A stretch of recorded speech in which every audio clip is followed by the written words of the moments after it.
Hello everyone. आज का ये जो वीडियो है वो बहुत ज़्यादा इम्पोर्टेंट है। 60 एमसीक्यू पूरी किताब से ढूंढ के लाया हूँ और ये ऐसे 60 प्रश्न हैं जिससे क्वेश्चन एग्जाम में ज़रूर आएंगे, चाहे आप किसी भी हिंदी मीडियम बोर्ड से क्यों ना हो। ये सभी हिंदी मीडियम बोर्ड्स के लिए वेरी वेरी वेरी इंपॉर्टेंट है। बाकी मैंने सब कुछ पढ़ा रखा है, एक बार डिस्क्रिप्शन आप ज़रूर चेक कर लेना। बिना किसी देरी की वीडियो को हम स्टार्ट कर दें, लाइक करने में कंजूसी ना करें। तो पहले वाले क्वेश्चन पे आ जाते हैं। क्वेश्चन हमसे क्या बोल रहा है, यदि बिंदु इतने और इतने को मिलाने वाले रेखाखंड का जो मध्य बिंदु ये है तो ए का मान क्या होगा। हमारे पास जो रेखाखंड है, देखो मैं आपको डिटेल में समझा रहा हूँ। ये हमारा रेखाखंड है, रेखाखंड इतने और इतना, ये हमारा क्यू जो बिंदु है वो है -6,5 और जो आर बिंदु है ये हमें दे रखा है -2,3 और इसके बीच का जो मध्य बिंदु है ना पी, वो हमें दे रखा है a/3,4। ठीक है, तो हमसे बोल रहे हैं इस ए का मान हमें ज्ञात करना है। पी हमारा क्या है भाई, पी हमारा है मध्य बिंदु, तो ये एक्स निर्देशांक है, ये वाई निर्देशांक है, ये x1 है, ये y1 है, ये x2 है, ये y2 है। मैं डिटेल में करा रहा हूँ, कोई शॉर्टकट नहीं बताऊंगा, मैं आपको पूरा कॉन्सेप्ट के साथ बताऊंगा। आपका रिवीजन भी हो जाएगा और आपको इंपॉर्टेंट क्वेश्चन भी मिल जाएगा। दोस्त लाइक करने में कंजूसी मत करना, प्लीज लाइक जरूर कर देना। हमें देखो एक्स निर्देशांक का जो सूत्र होता है ना मध्य बिंदु के लिए, वो क्या होता है, वो होता है x1 + x2 बट्टे में 2 होता है, यही होता है। एक्स निर्देशांक हमारे पास क्या है, a/3, x1 क्या है -6, x2 क्या है -2। ठीक है, बट्टे में कितना है, 2 है। सो यहाँ देखो a/3 है और -6 -2 -8, काटोगे 2 चौके 8, तो हमारे पास इधर क्या है a/3 और इधर बचा -4। इसके बट्टे में कुछ नहीं, देख तिरछे गुना करोगे, a एकम a और 4×3 12, तो a का जो मान आ जाएगा वो क्या आ जाएगा, -12 आएगा। तो ऑप्शन नंबर बी हमारा बिल्कुल सही हो जाएगा। कोशिश ये करो बच्चों कि मेरे साथ साथ 1 का ये ऑप्शन है, 2 का ये ऑप्शन है, ये आप करके भी देखो। इससे आपकी तैयारी भी पता चल जाएगी और आपका एक टेस्ट भी हो जाएगा, है ना, कि आपको कितना आता है कितना नहीं आता है, कितने पानी में हो आप। अगला क्वेश्चन है, कह रहे त्रिज्या 14 सेंटीमीटर, तो हमारे पास आर हमें जो दे रखा है वो है 14 सेंटीमीटर। ठीक है, एक वृत्त के त्रिज्यखंड जिसका केंद्रीय कोण यानी कि थीटा में दे रखा है 90 डिग्री की संगत चाप की लंबाई क्या होगी। देखो अगर हमें चाप निकालना है, क्या निकालना है भाई, चाप, तो इसका सूत्र होता है θ/360 गुणे में 2πr। थीटा हमारा कितना है भाई, 90 है, बट्टे में है 360, पाई का मान 22/7 रखेंगे और त्रिज्या हमारी कितनी है, 14 है। तो 0 से 0 कटा, 9 चौको 36। ठीक है, 2 से काटेंगे, 2 दूनी 4, 7 दूनी 14, इस 2 से ये 2 कटा, सिर्फ क्या बचा, 22 बचा। तो हमारा जो उत्तर हो जाएगा बच्चों वो कितना हो जाएगा, 22 सेंटीमीटर। ऑप्शन नंबर जो ए हमारा है 22 सेंटीमीटर, वो बिल्कुल क्या होगा, सही हो जाएगा। ओके, आगे बढ़ते हैं अगले प्रश्न में। कह रहे हैं यदि अल्फा तथा बीटा ये जो बहुपद है इसके शून्यक है और अल्फा प्लस बीटा और अल्फा गुणा बीटा 10 के बराबर है, तो ए और सी के मान क्या होंगे, कौन सा सही होगा वो बताना है। सो देखो आप जानते हैं कि भैया हमें दे रखा अल्फा प्लस बीटा किसके बराबर है, 10 के बराबर है, और अल्फा गुणा बीटा शून्यकों का योगफल और गुणनफल दोनों 10 के बराबर हमें दे रखे हैं। अगर हम प्रश्न में आ जाए तो देखो भैया ए के स्थान पर ए है, बी के स्थान पर x का गुणज -5 है और c के स्थान पर c है अचर पद, जो कि हमें ज्ञात करने हैं। सो देखो अल्फा प्लस बीटा का सूत्र क्या होता है, -kb/a। ठीक है, तो b के स्थान पर कितना है भाई, -5 है और a के स्थान पर a ही है। ओके, तो ये आ गया, ऊपर आ गया 5, ये आ गया 10। तो देखो आप 5, ये इधर आ जाएगा, 10 इधर आ जाएगा, 5 कम 5, 5 दूनी 10, तो ए का मान तो आ गया 1/2। ए का मान क्या आ गया, 1/2। तो आप देखेंगे ए का मान 1/2 यहाँ दिख रहा है और किसी में दिख भी नहीं रहा है, आगे हल करने की भी जरूरत नहीं है, ये ऑप्शन सही हो चुका है। लेकिन मैं आपको सी का मान 5 ला के दिखाता हूँ। आप बोलोगे सर ऐसे कैसे, बाकी भी तो दिखाओ। तो अल्फा बीटा का जो सूत्र होता है वो होता है C/A। क्या होता है, C/A, ये 10 है। सी के जगह पे प्रश्न में क्या दे रखा है, सी के जगह पे सी है, ठीक है, और ए के जगह पे हमने निकाला 1/2। ठीक है, सो देखो भाई सी ये बट्टे में है, इधर आके क्या हो जाएगा, गुणे में आ जाएगा, काटोगे 2 पंजे 10, तो सी का मान क्या हो जाएगा? 5 एकम 5। सी का मान क्या आ गया? 5 आ गया। बोला था मैंने कि यही आएगा, तो ये प्रश्न भी हमारा सही से बन गया। ठीक, बाकी ये तो ऑब्जेक्टिव सब्जेक्टिव के वन शॉट भी मैंने बना रखे हैं, एक बार डिस्क्रिप्शन जरूर चेक कर लो। पूरी एनसीईआरटी नई वाले भी पढ़ा रखी है, पुरानी वाले भी पढ़ा रखी है, चैप्टर वाइज ऑब्जेक्टिव भी बता रखे हैं, chapter wise one shot revision करा रखा है, chapter wise one shot important question भी बता रखे हैं, जाके आप देख सकते हैं। कह रहे हैं संलग्न चित्र में वृत्त का केंद्र O है, 4 तथा टीपीटी वृत्त के बिंदु पर स्पर्श रेखा है। यदि ये जो कोण है 65 है, ठीक है, ये देखो दिखा रहा है QPT, यहाँ देखो QPT डैश, ये 65 है, तो हमें बताना है PO कितना होगा, POQ ये वाला एंगल कितना होगा।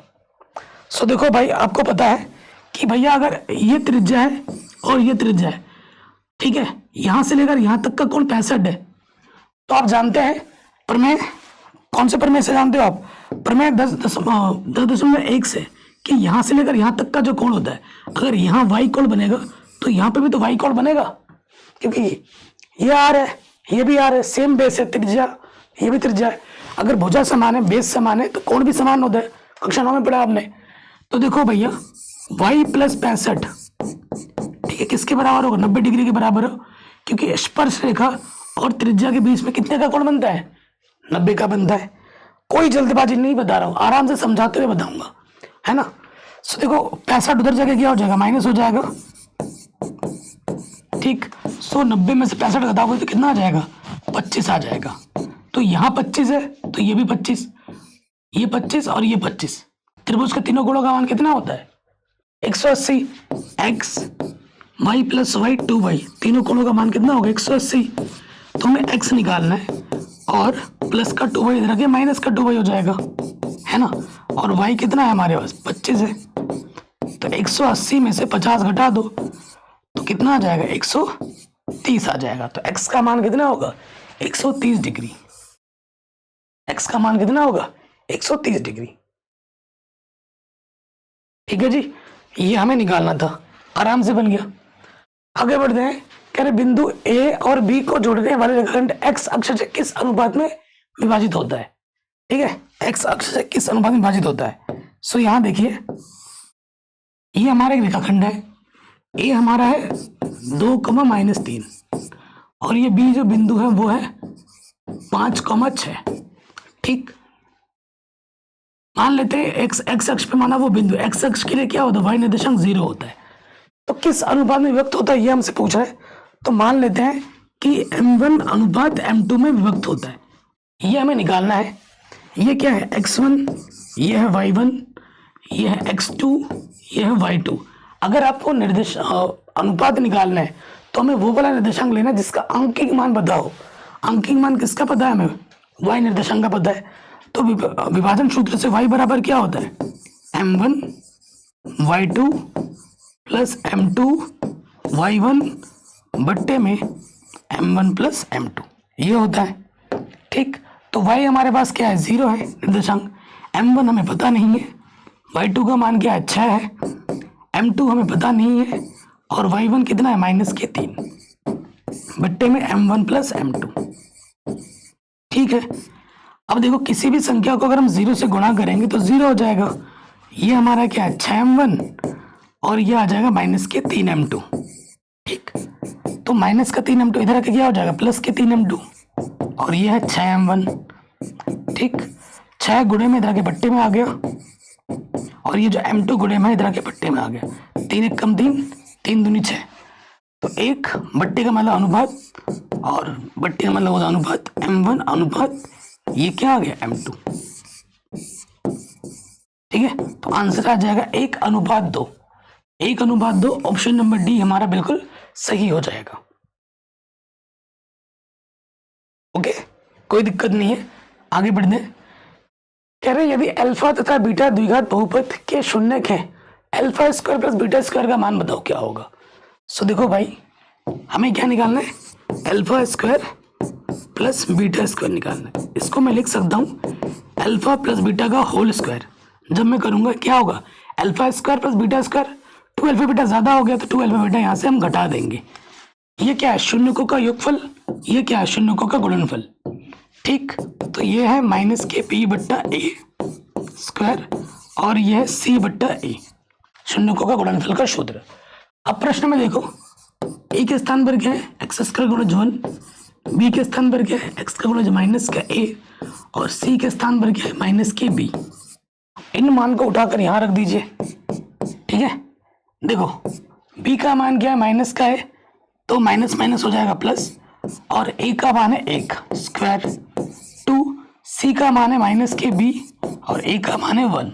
ठीक है, और एक के बट्टे में कुछ भी हो, देखो किसी के बट्टे में 1 हो तो ऊपर वही आता है, स्क्वायर करेंगे तो स्क्वायर हो जाएगा, और माइनस माइनस प्लस, ये क्या हो गया 2b, ए स्क्वायर प्लस 2b। ये हमें हमारा उत्तर बड़े आराम से मिल जाएगा, कोई दिक्कत नहीं होगी। आगे बढ़ते हैं, कह रहे हैं अगर साइन ए 1/2 है तो कॉस ए का मान क्या होगा। अब जानते हैं जो कॉस ए होता है साइन के पदों में क्या होता है, √1 माइनस साइन स्क्वायर ए होता है। साइन का मान हमें दे ही रखा है, क्या दे रखा है भैया, 1/2 दे रखा है, 1/2 है स्क्वायर, तो स्क्वायर लगा दीजिए, तो 1 का वर्ग 1, 2 का वर्ग आ जाएगा 4। ठीक है, लॉस हुआ, 4 1 कम 4 माइनस 1, तो ये क्या हो गया, √3/4, √3, 4 का वर्गमूल कितना हो गया 2, तो आंसर आ जाएगा ऑप्शन नंबर डी, √3/2। ठीक है, बस ये सूत्र याद रखना है हमें, आराम से बन गया। आगे बढ़ते हैं, कह रहे एक पासे को एक बार फेंका जाता है, पासा मतलब लूडो खेला ही होगा आपने, विषम संख्या ऊपर आने की क्या प्रायिकता होगी। देखो जब हम पासा फेंकते हैं तो उस पर जो परिणाम आते हैं वो आते हैं 1 2 3 4 5 और 6, यानी कि हमारे पास जो कुल परिणाम है, हमारे पास जो कुल परिणाम है वो कितने हैं भैया, वो है 6। और विषम संख्या क्या है, जो संख्या 2 से विभाजित नहीं होती है उसे विषम संख्या कहते हैं, जैसे कि 1 3 और 5। ठीक, हमें निकालनी है प्रायिकता, विषम संख्या आने की प्रायिकता निकालनी है, जिसका सूत्र होता है संभव परिणाम बट्टे में कुल परिणाम। ठीक है, ये होता है। तो संभव परिणाम कितने हैं यहाँ पर देखिए भाई, 1 2 3, विषम संख्या 3 है, कुल परिणाम 6 है, 3 से काटोगे 3 1 कम 3, 3 दूनी 6, आंसर आएगा 1/2। कितना आ जाएगा आंसर, 1/2। ठीक है, नेक्स्ट प्रश्न पे आ जाते हैं, कि निम्नलिखित में से कौन सी संख्या किसी घटना की प्रायिकता नहीं हो सकती। देखो कोई भी घटना हो, कोई भी इवेंट हो, उसकी जो प्रायिकता होती है उसका मान या तो 1 होगा या 1 से छोटा होगा, या 0 होगा या 0 से बड़ा होगा। ठीक है, इसके बीच में होता है, तो प्रायिकता का मान, ठीक है, प्रायिकता का मान देखो यहाँ से दशमलव हटाएंगे, 1 0 बढ़ जाएगा, 5 दूनी 10 हो जाएगा, 2 आ जा रहा है, तो ये सी ऑप्शन सही हो जाएगा। प्रायिकता का मान 2 नहीं हो सकता, 1 से बड़ा हो गया ना, बाकी ये सब छोटे छोटे हैं, ये हो सकते हैं। ठीक, आगे बढ़ो, कह रहे 52 ताशों की गड्डी में से एक ताश निकाला जाता है, इसके लाल रंग का मुख्य कार्ड होने की प्रायिकता क्या होगी। देखो हमारे पास कुल परिणाम है 52, गड्डी में 52 पत्ते हैं, तो देखो ताश की गड्डी में 2 कैटेगरी होती है। ठीक है, एक होती है काले की, एक होती है लाल की। ठीक है, ये रेड और एक ब्लैक, तो हर रेड की भी 2 कैटेगरी होती है और ब्लैक की भी फिर 2 कैटेगरी होती है। हर कैटेगरी में 13 पत्ते होते हैं, हर कैटेगरी में 13 पत्ते होते हैं। और जो चेहरे वाले पत्ते होते हैं गुलाम, बेगम और बादशाह, हर कैटेगरी के पास 3 चेहरे पत्ते होते हैं। हर कैटेगरी के पास चेहरे वाले पत्ते कितने होते हैं, 3 होते हैं। तो हमसे बोला लाल वाले चेहरे वाले पत्ते कितने हो जाएंगे, 3 और 3 6 हो जाएंगे। प्रायिकता निकालना है, संभव परिणाम 6, कुल परिणाम 52। सो काटो इसको, किससे कटेगा, 2 3 6, 2 दूनी 4, 2 छंग 12, 3/26। ऑप्शन नंबर पहला सही हो जाएगा, 3/26 हो जाएगा।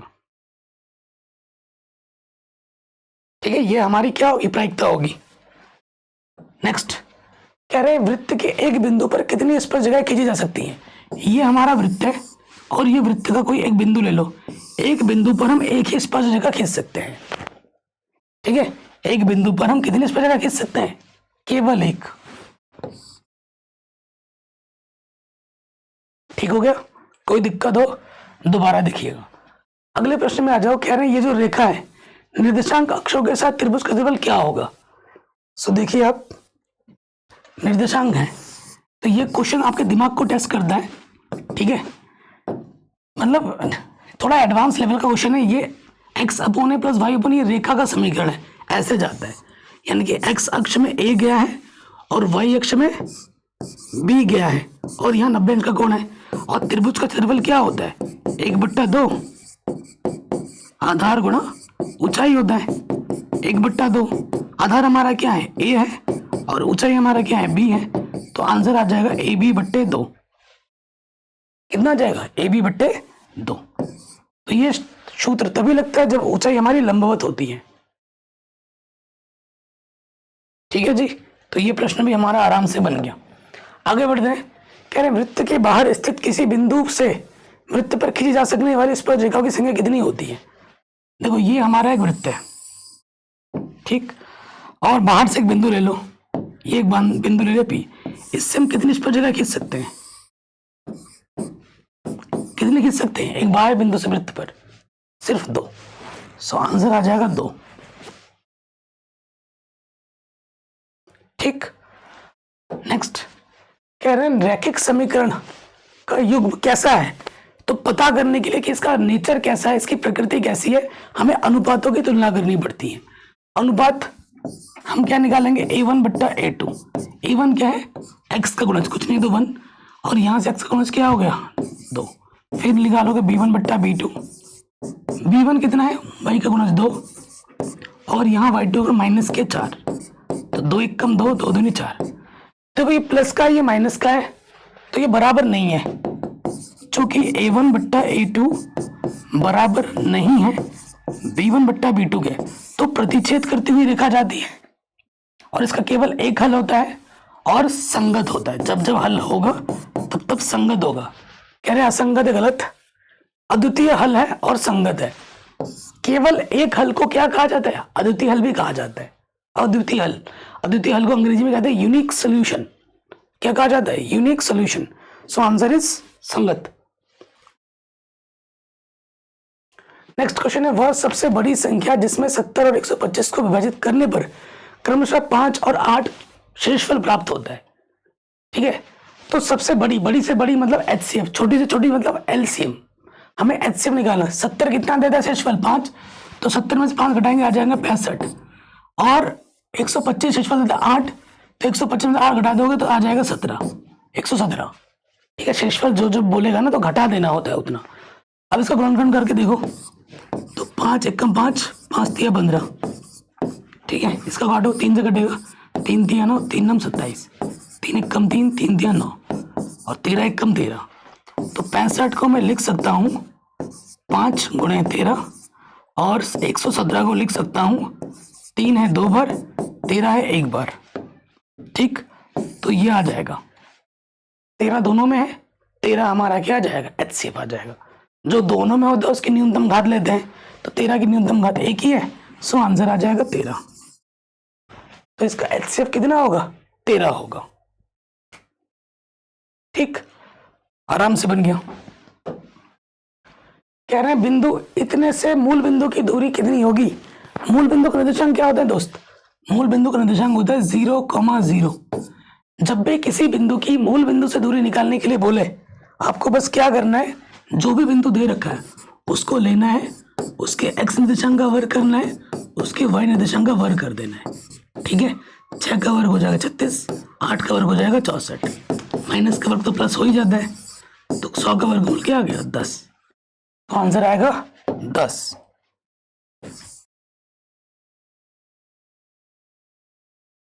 ठीक, कोई दिक्कत या कोई परेशानी हो तो वीडियो दोबारा देखें। अगले प्रश्न में आ जाओ। कह रहे रैखिक समीकरण y बराबर x, x बराबर 4 द्वारा निरूपित रेखा P पर प्रतिशत कर रही हैं। तो आपको बताना है इनमें से कौन सा बिंदु P का निर्देशांक कौन सा है, हो सकता है। तो देखो, ये जो बिंदु है एक्स में तो 4 गया है और वाई पे भी कुछ ना कुछ तो जाएगा ही जाएगा। तो ये बोल रहा है एक्स पे 4 गया, वाई पे 0, कट। एक्स पे 0 गया, एक्स पे भी 4 गया है, ये भी कट, गलत बोल रहा है। ये बोल रहा है एक्स पे -4, एक्स प्लस में 4 गया ना इस तरफ, तो ये भी कट। तो सही उत्तर यही होगा कि भैया एक्स पे 4 गया, वाई पे कुछ ना कुछ तो गया ही है, तो वाई पे 4 बोल रहा है। तो 3 गलत हो गए, तो सही ऑप्शन सही हो जाएगा। इसे बोलते हैं, देखो जब आपको सही उत्तर नहीं मालूम होता तो गलत को हटाओ कि गलत कौन कौन से होते हैं। अगर 4 में से 3 गलत हटा दोगे तो एक सही बच जाएगा। ठीक है, कंपटीशन में ऐसा ही होता है, जब जब हमें कोई चीज नहीं मालूम होती है, आंसर नहीं आ रहा, तो हमें क्या करना होता है कि भैया ऑप्शन कौन सा गलत है पहले उसको हटाओ। अगर वो हटते गएंगे तो सही ऑप्शन बच जाएगा, वो हमारा उत्तर आ जाएगा। ठीक, आगे बढ़ते हैं। कह रहे त्रिज्या r वाले वृत्त के उस त्रिज्याखंड का क्षेत्रफल जिसका कोण अल्फा डिग्री में है क्या होगा। ठीक है, अल्फा डिग्री में है, त्रिज्याखंड का क्षेत्रफल पूछा है, तो थीटा बट्टे 360 गुणा pi r square. Option number D सही हो जाएगा। ठीक है, ऑप्शन नंबर डी बिल्कुल, थीटा बट्टे 360 गुणा पाई आर स्क्वायर सूत्र होता है। आगे बढ़ेंगे, कह रहे हैं ये जो एपी के प्रथम 21 पदों का योगफल क्या होगा। 21 पदों का योगफल एन बराबर जो सूत्र होता है वो होता है n बट्टे 2 2a प्लस n-1 गुणा डी होता है। ठीक, सो देखिए भाई एपी का जो प्रथम पद है वो है 16, 21 पद बोला तो n की जगह पर 21 रखना, और डी क्या होता है, दूसरे पद में से प्रथम पद को घटा दो, तो डी हमारा है -4, तो n की जगह पर है 21 बट्टे में 2, ए का मान है 16, 21 -1 और डी हमारा है -4, तो यह है 21 बट्टे में 2, 16 दूनी 32, 20 20 चौके 80। ठीक है, तो कितना बचेगा माइनस के, तो 10 में से 2 घटाएंगे 8 बचेगा, 7 में से 3 घटाएंगे 4 बचेगा, 2 से काटोगे 2 दूनी 4, 2 चौके 8, माइनस 21 चौके 84, हासिल लगा 8, 21 दूनी 42, 42 और 8 50, आंसर आ जाएगा 504 माइनस के, कितना आ जाएगा माइनस के 504। ठीक हो गया, कोई दिक्कत नहीं है। आगे बढ़ते हैं, कह रहे हैं एक वर्ग समीकरण के मूल 4 और -3 है, तो समीकरण क्या होगा। वर्ग समीकरण बोला है, मूल दे रखा है, ये अल्फा है ये बीटा है, हमें वर्ग समीकरण निकालना है। तो वर्ग समीकरण, वर्ग बहुपद नहीं, जो द्विघात बहुपद का सूत्र होता है ना, उसमें बस 0 लगा दो, समीकरण बन गया। क्या होता है, x² minus alpha plus beta x plus alpha beta बराबर 0 लगा दो, तो समीकरण बन गया। तो x², अल्फा का मान कितना है 4, बीटा का मान -3 प्लस माइनस माइनस 4, बीटा का मान -3, तो x², 4 में 3 घटाएंगे 1 x और 4 3 12 माइनस के, तो ये हमें आंसर मिल जाएगा x² - x - 12, x² - x - 12, option number D बिल्कुल सही हो जाएगा। ठीक हो गया, आगे बढ़ते हैं नेक्स्ट क्वेश्चन। कह रहे 14 सेंटीमीटर ऊंचाई के एक लंब वृत्तीय बेलन का वक्र पृष्ठीय क्षेत्रफल 88 सेंटीमीटर स्क्वायर है। इस बेलन के वृत्तीय आधार का व्यास क्या होगा। देखो हमारे पास एक बेलन है, ठीक है, ये बेलन है हमारे पास। तो देखो भाई बेलन की जो ऊंचाई है h बराबर वो 14 सेंटीमीटर बोला है हमें, और मान लेते बेलन की त्रिज्या r है, तो बेलन का जो व्यास होगा नीचा, व्यास क्या होता है त्रिज्या का 2 गुना। हमें बोल रखा है कि बेलन का वक्र पृष्ठीय क्षेत्रफल कितना है, वक्र पृष्ठीय क्षेत्रफल क्या होता है बेलन का 2πrh, ये हमें दे रखा है 88, ये हमें प्रश्न में दे रखा है 88। चलिए मान रखते हैं 2 पाई का मान 22/7, r का मान हमें पता नहीं, h का मान है 14, 88।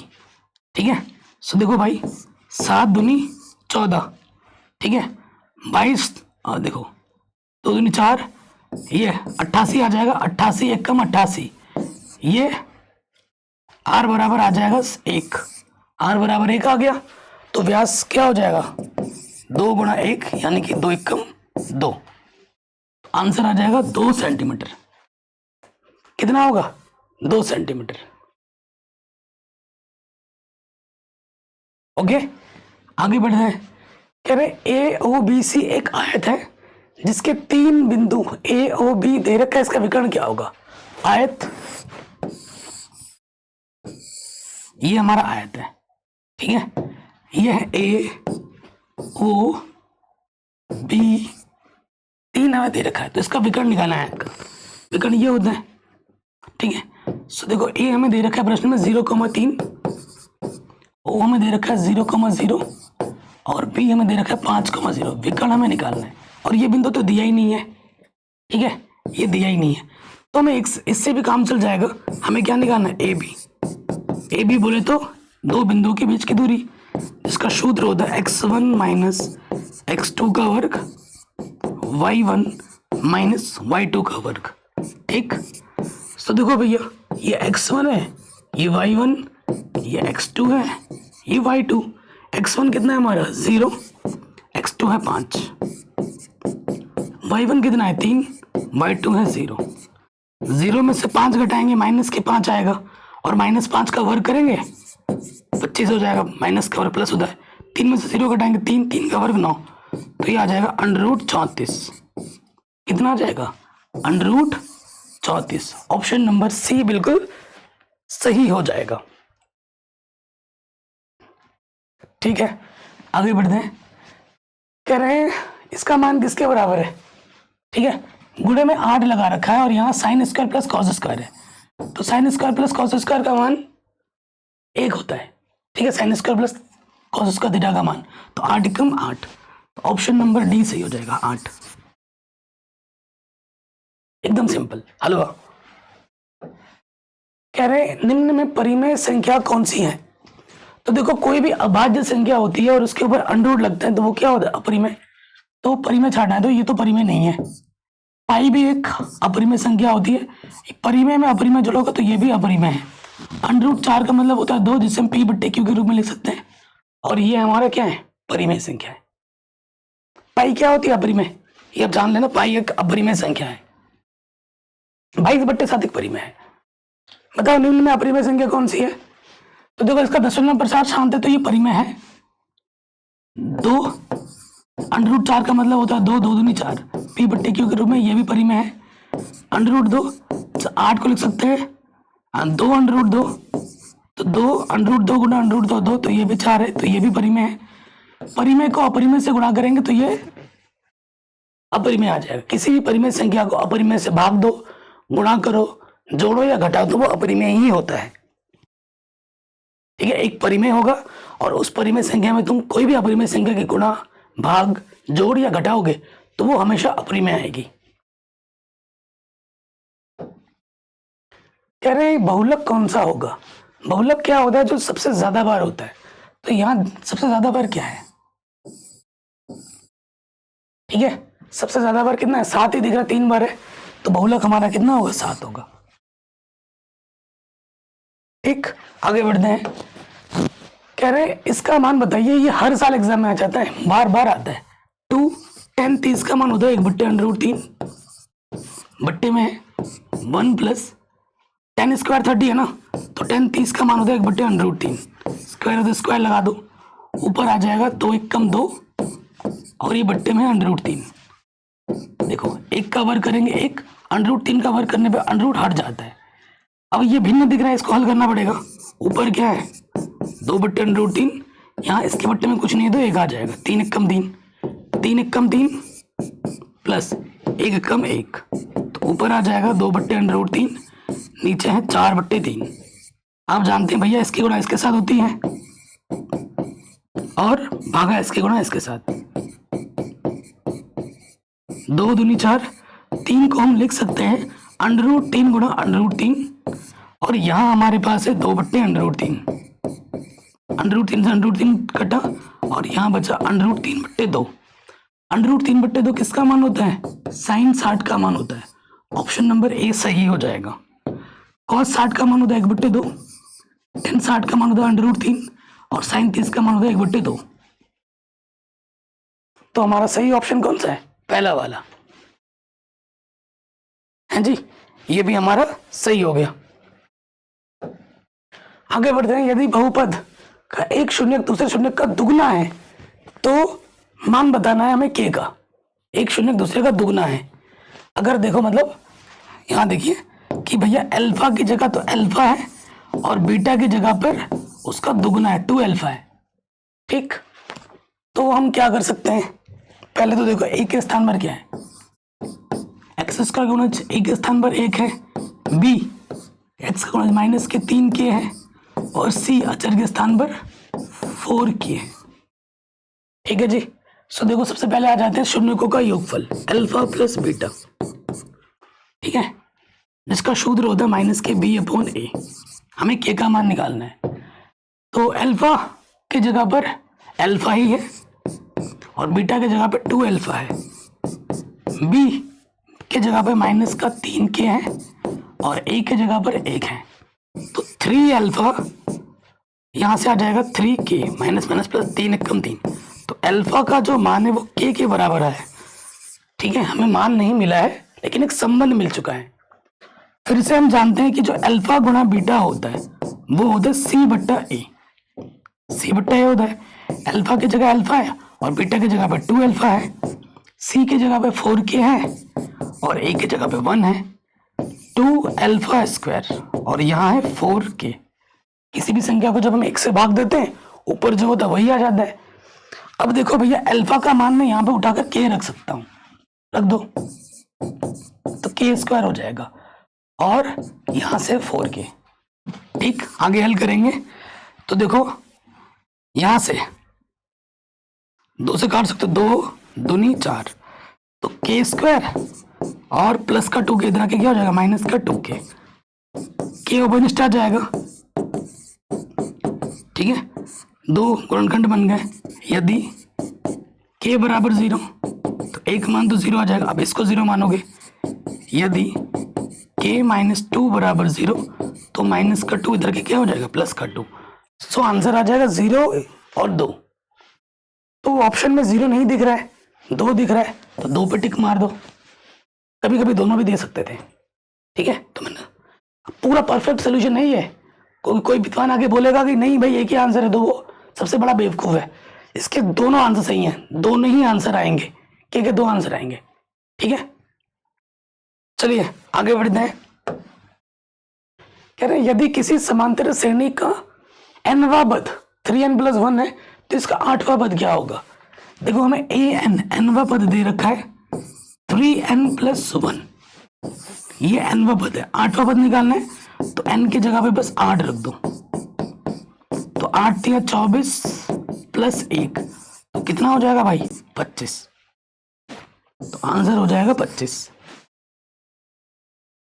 अब इसी क्वेश्चन में अगर मैं बोलूं कि भैया सार्वंतर बताओ कितना होगा, सार्वंतर बताओ कितना होगा, तो सार्वंतर क्या होता है, जो n का गुणज होता है ना वही हमारा सार्वंतर, कॉमन डिफरेंस आ जाता है। Short trick. ओके, ये भी हो गया। नाउ नेक्स्ट क्वेश्चन पे आ जाते हैं। कह रहे आकृति में बहुपद px का ग्राफ दिया गया है। ठीक है, ये आपको ग्राफ दे रखा है। सो आपको बताना है कि इसमें शून्यकों की संख्या कितनी है। तो एक्स अक्ष में जितने कट पॉइंट मिलते हैं उतने ही हमारे शून्य होते हैं। कितने कट पॉइंट है 2। ठीक है, तो शून्य कितने होंगे 2। आगे बढ़ते हैं। कह रहे यदि p और q प्राकृतिक संख्या है, p संख्या q का गुणज है तो p और q का HCF क्या होगा। सोचो, देखो कह रहा है p और q एक प्राकृतिक, p संख्या q का गुणज है। जैसे मैं अगर बात कहूं, जैसे एक संख्या है 2 है और एक संख्या 6 ले लिया मैंने, तो 6 को मैं काट सकता हूँ 2 और 3 से। ठीक है, तो ये p के जगह पर है, ये q के जगह पर है। p के जगह पे 2 है और q के जगह पे 6 है। तो हमसे क्या पूछा है HCF क्या होगा। तो HCF हमेशा छोटा वाला होता है। छोटा वाला क्या है p है, तो आपका HCF क्या होगा p होगा। और अगर आपसे LCM पूछता तो LCM क्या होता Q होता। LCM बड़ा वाला होता है। दिमाग को टेस्ट करने वाला क्वेश्चन है ये। ठीक है, तो ये हमें हमारा उत्तर मिल जाएगा। क्या है बिंदु 4,5 और 69 दो मिलाने वाली रेखा के मध्य बिंदु के निर्देशांक क्या होंगे? 69 नहीं है, यहाँ पर 6,9 होगा। मध्य बिंदु निकालना है तो मध्य बिंदु का निर्देशांक x निर्देशांक और y निर्देशांक। x का सूत्र होता है x1 प्लस x2 बट्टे 2, y का होता है y1 प्लस y2 बट्टे में 2। ठीक है भैया, तो ये हमारा x1 y1 x2 y2। ठीक है जी, सूत्र में रख देते हैं। पहला वाला 6 और 4 10, 10 बट्टे 2, 2 पंजे 10।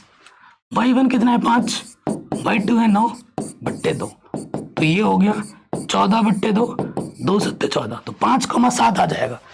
पहले x निर्देशांक आता है फिर y निर्देशांक आता है, तो जो बिंदु होगा ना पहले x निर्देशांक आता है फिर y।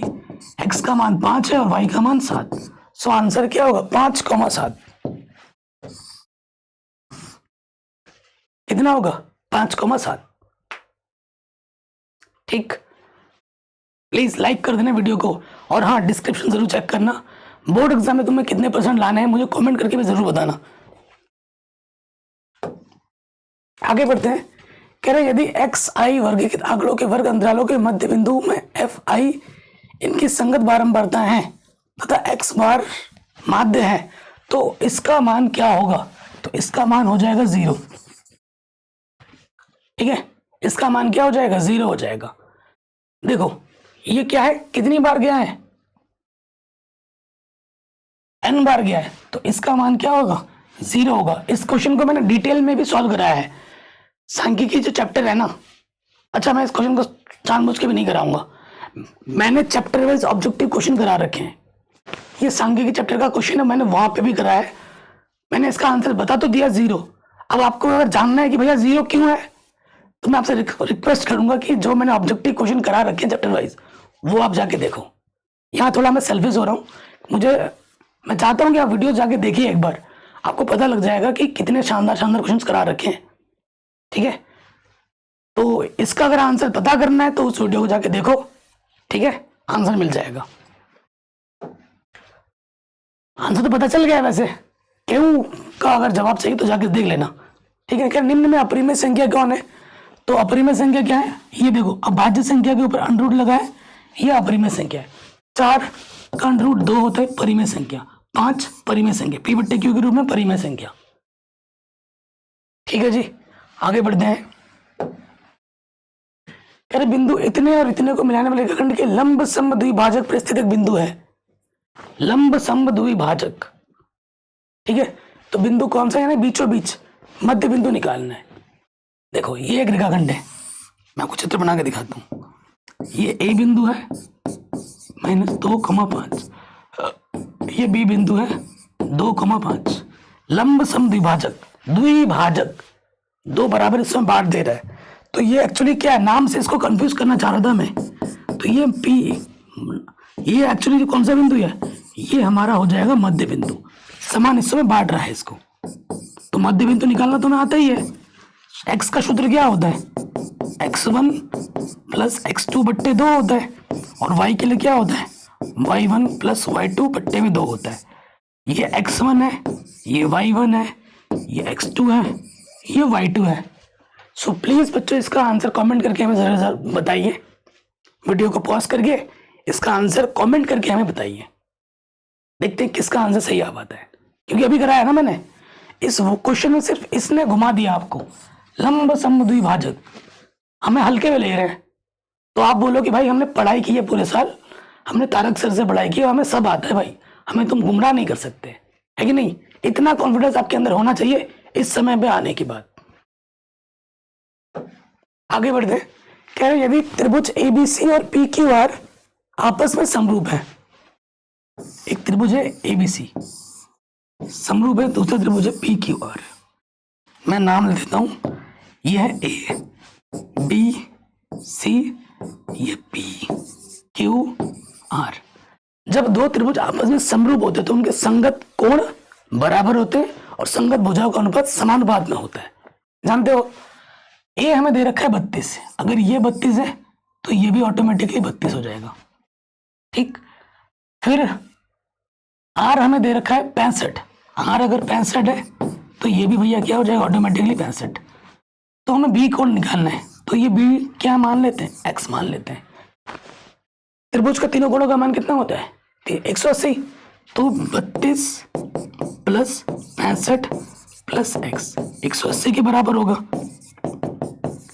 देखो ये प्लस किधर के माइनस, 5 और 2 7, 6 और 3 9, घटाओ 10 में 7 घटाएंगे 3, 7 में से 9 क्या घटेगा नहीं ना, तो ये कितना आ जाएगा 83 आ जाएगा। 83 कितना आ जाएगा, 83 आ जाएगा आंसर।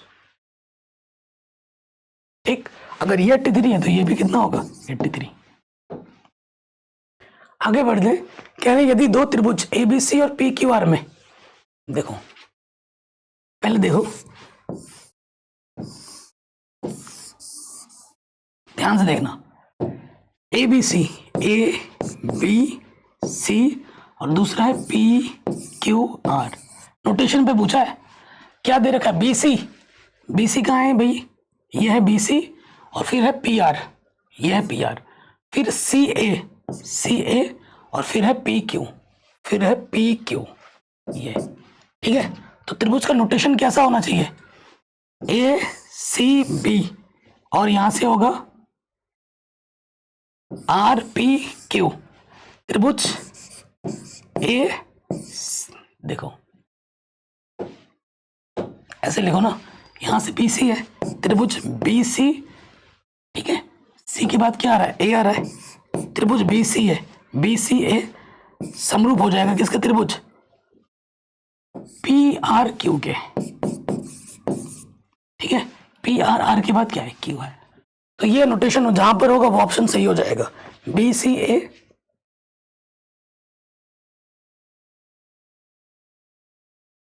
बी सी ए, ठीक है, पी क्यू आर, ये नोटेशन सही नहीं है, यही नोटेशन आएगा बस, ठीक है। अगले क्वेश्चन पे आ जाते हैं, कह रहे यदि समीकरण युग्म इतना द्वारा निरूपित रेखा समपाती है तो आर का मान क्या होगा। समपाती की जो कंडीशन होती है वो होता है a1 बट्टा a2 बराबर b1 बट्टा b2 बराबर होता है c1 बट्टा c2, ठीक है, सारे मान बराबर होते हैं। a1 क्या है 3 है, a2 कितना है x गुणा 6 है, b1 क्या y का गुणा माइनस के 1 है और b2 क्या है माइनस के r है, इतना ही ले लो। c1 क्या है 8 है और c2 कितना है 16 है, इन दोनों को बराबर ले लो, माइनस से माइनस कटा, 3 एक कम 3, 3 दूनी 6, 1 बट्टा 2 बराबर 1 बट्टा आर, आर एक कम आर, 2 एक कम 2, तो आर का माना जाएगा 2। आर का मान कितना आ जाएगा 2 आ जाएगा।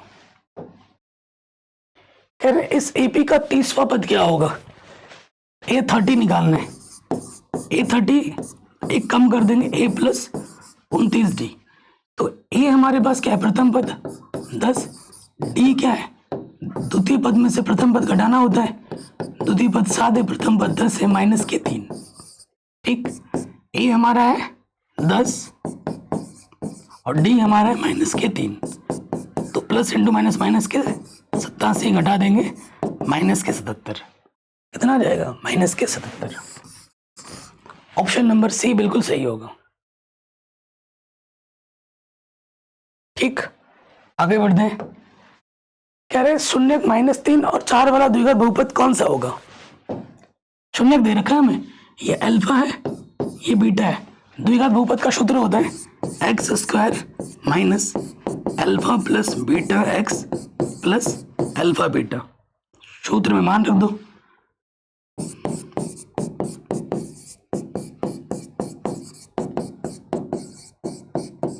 ठीक है, तो ये हो जाएगा प्लस के एक्स, माइनस सामने से और 4 3 12, ठीक है, x square minus x minus के 12, एक्स स्क्वायर एक्स माइनस के, यही आएगा, ये ऑप्शन में नहीं है ना, यही आंसर में आएगा। अगले प्रश्न में आ जाओ, कह रहे एक ठोस में त्रिज्या वाला एक शंकु उसी त्रिज्या वाले एक अर्धगोले पर अध्यारोपित है, दिख रहा है आपको चित्र में, शंकु की ऊंचाई उसके आधार के व्यास के समान है, शंकु की जो ऊंचाई है ना आधार के व्यास मतलब ऊंचाई भी r है, तो ठोस का आयतन क्या होगा? h की जगह भी r रखना है, तो ठोस का आयतन क्या होगा? पहले आएगा गोले का अर्धगोले का आयतन, जो कि होता है 2/3 पाई r क्यूब, और फिर शंकु का आयतन क्या होता है? 1/3 पाई r स्क्वायर h। ठीक है, यही होता है। सो प्रश्न में बोल रखा है कि h की जगह हमें क्या रखना है? r रखना है। तो पाई के बाद हमें आंसर निकालना है ना, तो देखो ये 2/3 पाई r क्यूब पाई r स्क्वायर, h की जगह पे भी r रखना है 3, तो देखो लॉसअप आ जाएगा 3, ऊपर सेम टू सेम जुड़ जाएगा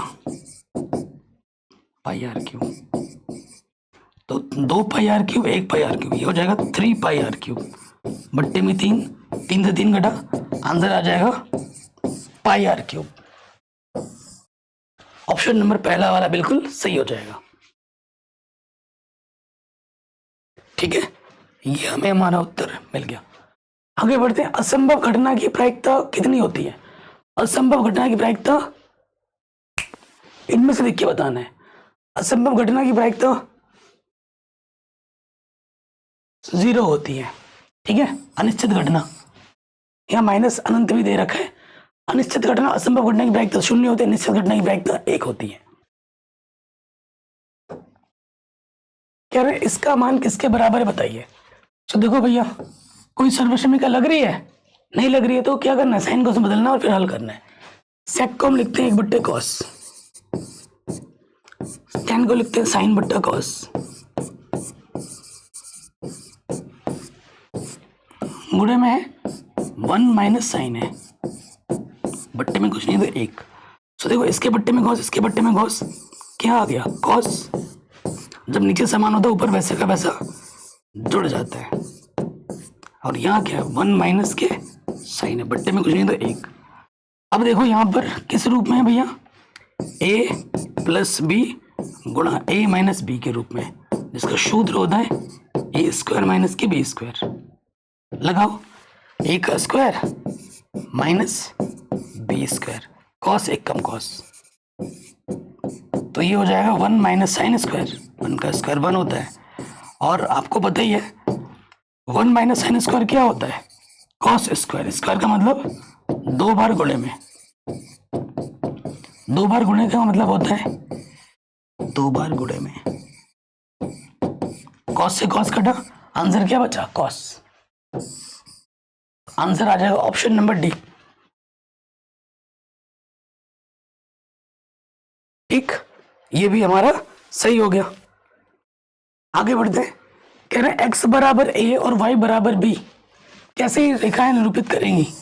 देखो ये x में दशांक होता है, इधर ये y अक्ष है। x बराबर a, y अक्ष के समांतर, ये x बराबर a का ग्राफ है और ये y बराबर b का। तो ये जो बिंदु होगा ये क्या होगा? a, b पर प्रतिच्छेद करेंगे। x पे a गया है और y पे b गया है, तो ये बिंदु क्या होगा? a, b। तो ये दोनों रेखाएं a, b पर प्रतिच्छेद करेंगी, तो बिंदु a, b पर प्रतिच्छेद करेंगी। ऑप्शन नंबर डी बिल्कुल सही हो जाएगा। ठीक, कह रहे हैं इसका मान क्या होगा? यहां देखिए ये क्या है? साइन स्क्वायर थीटा है। 1 प्लस टेन स्क्वायर थीटा क्या होता है? Sec square theta. और आप जानते हैं 1/sec क्या होता है? 1/sec होता है कॉस, तो ये ऊपर जाके स्क्वायर तो स्क्वायर लग जाएगा, कॉस स्क्वायर थीटा।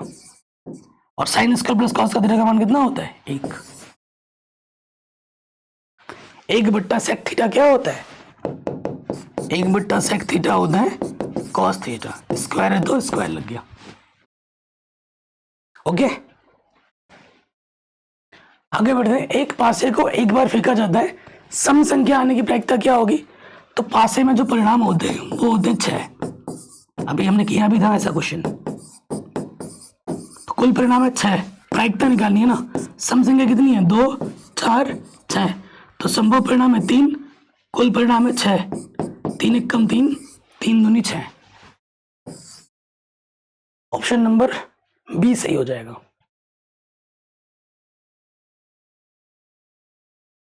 आगे बढ़ते हैं। कह रहे शून्य का योगफल क्या होगा? शून्य का योगफल अल्फा प्लस बीटा बराबर होता है माइनस के बी अपॉन ए। ठीक, तो ए की जगह पर क्या एक्स का गुणज 1, बी की जगह पर एक्स का गुणज होता है, एक्स का गुणज है ही नहीं तो 0, सी क्या होता है अचर पद माइनस के 3, तो बी 0 है और ए क्या है 1, 0 के बट्टे कुछ भी हो 0 होता है। पहला वाला ऑप्शन सही हो जाएगा। ठीक है, आगे बढ़ते हैं। कह रहे द्विघात बहुपद की घात कितनी होती है? द्विघात 2, त्रिघात 3, रैखिक 1। रैखिक बोलेगा तो 1, द्विघात बोलेगा तो 2, त्रिघात बोलेगा तो 3। तो द्विघात बोला है, आंसर क्या हो जाएगा? 2 होगा। कहने एक बंटन के माध्यक और बहुलक क्रमशः इतने और इतने आनुभाविक संबंध से इन आंकड़ों का माध्य ज्ञात कीजिए। माध्य, माध्यिका और बहुलक में एक संबंध होता है। संबंध क्या होता है कि जो बहुलक होता है, बहुलक किसके बराबर होता है? 3 माध्यक, माध्यक को माध्यिका भी लिख सकते हैं, माइनस के 2 माध्य। ठीक, तो बहुलक प्रश्न में क्या दे रखा है? माध्यक और बहुलक। माध्यक 25 है, बहुलक 21 है। ठीक है, माध्यक कितना है? 25। तो हमसे बोला है माध्य ज्ञात कीजिए, माध्य को हमने x मान लिया। सो देखो भाई, माइनस का 2x इधर के क्या हो जाएगा? प्लस के 2x, 25 थी 75 और 21 प्लस का इधर के माइनस का हो गया। घटाओ, 7 में 2 घटाएंगे 5। ठीक है, ये 2 गुणे में था बट्टे में आ जाएगा, 2 से काटोगे 2 दूनी 4, 2 सत्ते 14, तो आंसर आ जाएगा 27। हर साल एग्जाम में आता है ये प्रश्न, हर साल आराम से बन गया। आगे बढ़ो, कह रहे इसका मान क्या होगा? निकाल दें। 2 sin 30 का मान होता है 1/2, स्क्वायर होता है, स्क्वायर लगा दो। 3 tan 60 का मान होता है √3, स्क्वायर है तो स्क्वायर लगा दो। cos 45 का मान होता है 1/√2, स्क्वायर है तो स्क्वायर लगा दो। यहाँ देखो, 1 का वर्ग 1, 2 का वर्ग 4, 2 दूनी 4, 3 √3 का वर्ग करेंगे, √3 हट जाएगा, और 1 का वर्ग 1, √2 का वर्ग करेंगे, √ हट जाएगा। यह 1/2, 3 थी 9, प्लस का माइनस का घटा, आंसर आ गया 9। कितना आ जाएगा? 9। ठीक, कोई दिक्कत नहीं है, आगे बढ़ते हैं। कह रहे यदि द्विघात समीकरण ढंग से लिख देता हूं, x² प्लस kx माइनस 6 बराबर 0। ये हमारा क्या है भाई? द्विघात समीकरण है, का एक मूल 1 है, यानी x का मान क्या है? 1 है, तो k का मान क्या है? मूल क्या करता है? समीकरण को संतुष्ट करता है। यानी कि द्विघात समीकरण में जहां x है वहां 1 रखेंगे तो ये समीकरण को क्या करेगा? संतुष्ट करेगा। तो जहां x है वहां 1 रखो, तो ये 1 के कम के, यहां से घटाएंगे तो माइनस का 5 बचेगा, और माइनस के 5 इधर के क्या हो जाएगा? प्लस के 5। ऑप्शन नंबर सी सही हो जाएगा।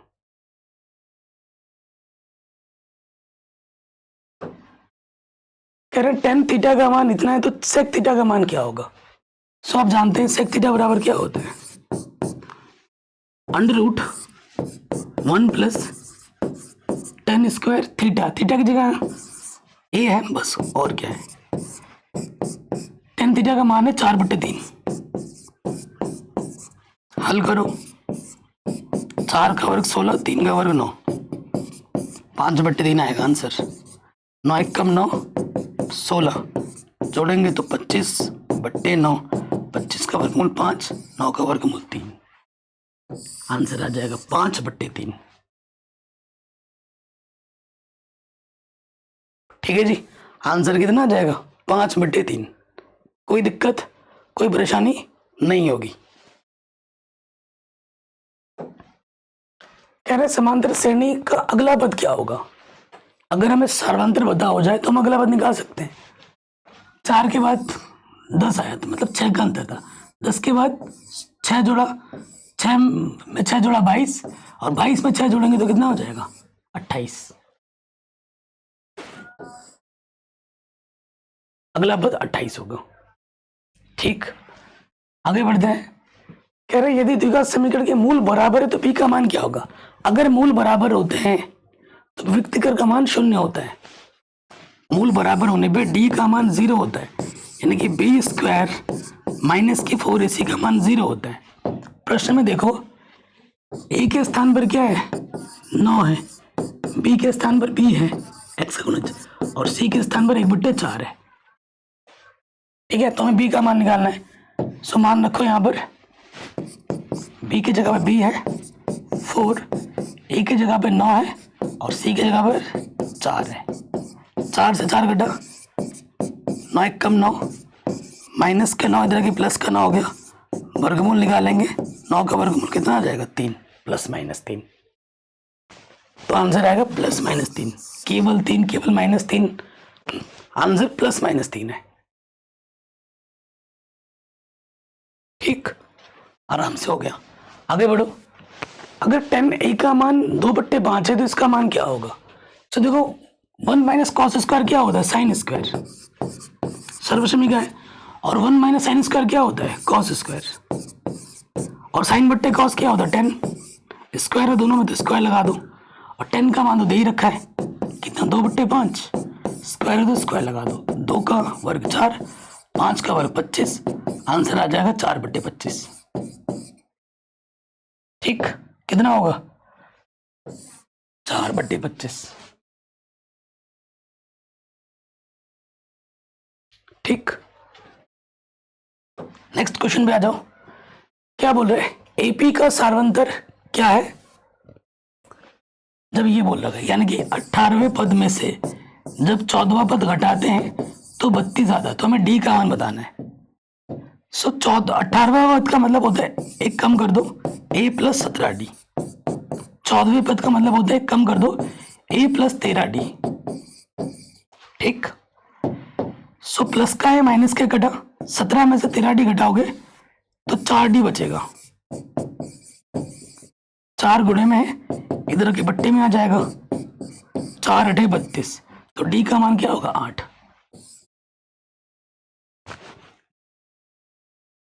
d का मान कितना होगा 8 होगा। नेक्स्ट क्वेश्चन कह रहे यदि समीकरण युग्म द्वारा निरूपित रेखाएं समानांतर हों तो k का मान क्या होगा।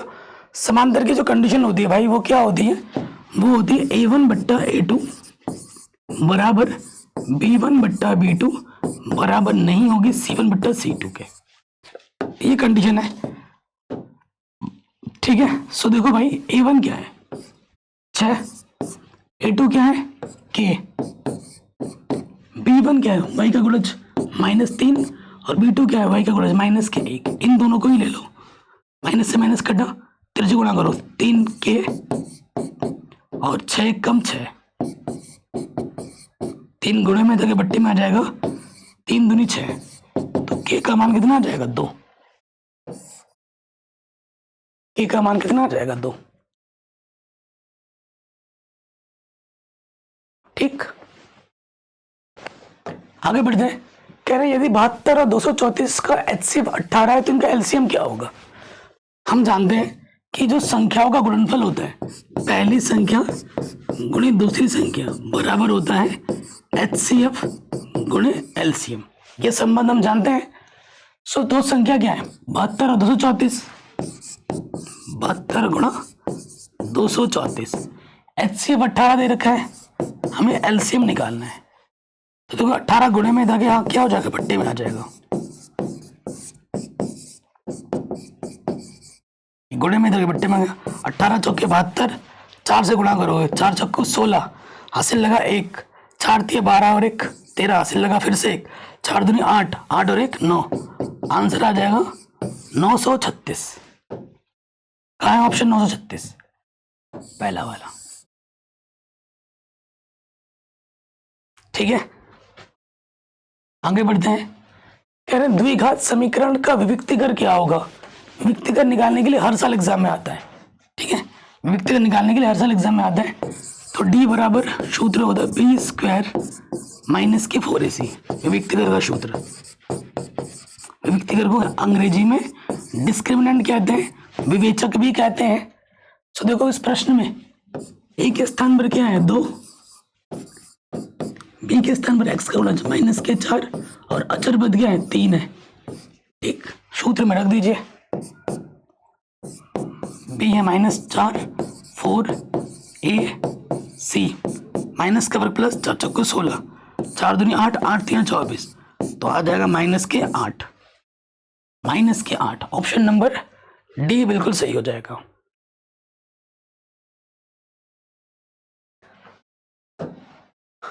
कह रहे द्विघात बहुपद के शून्यकों का गुणनफल बताना है, तो शून्यकों का गुणनफल अल्फा गुणा बीटा जो सूत्र होता है वो होता है C/A।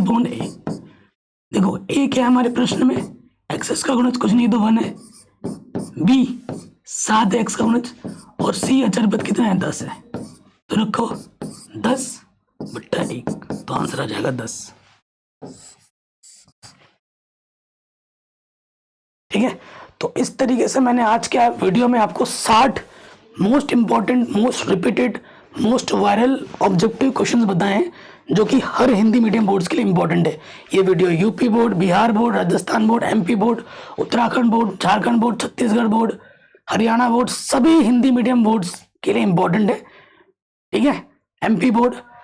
जय हिंद, अपना ख्याल रखें। और हाँ, एक बार डिस्क्रिप्शन जरूर चेक कर लें प्लीज़। डिस्क्रिप्शन में आप लोगों के लिए खजाना छोड़ रखा है, विज्ञान भी मैंने पढ़ा रखा है। आप जो भी वीडियो बोलेंगे उस टाइप की वीडियो भी मैं बना दूंगा। मॉडल पेपर भी मैंने करा दिए हैं, विगत वर्षों के प्रश्न पत्र भी मैंने पढ़ा दिए हैं, आप जाके एक बार देखिए। ठीक है, अपना ख्याल रखें और पढ़ाई और रिवीजन करते रहें। जय हिंद, मिलते हैं नए वीडियो में।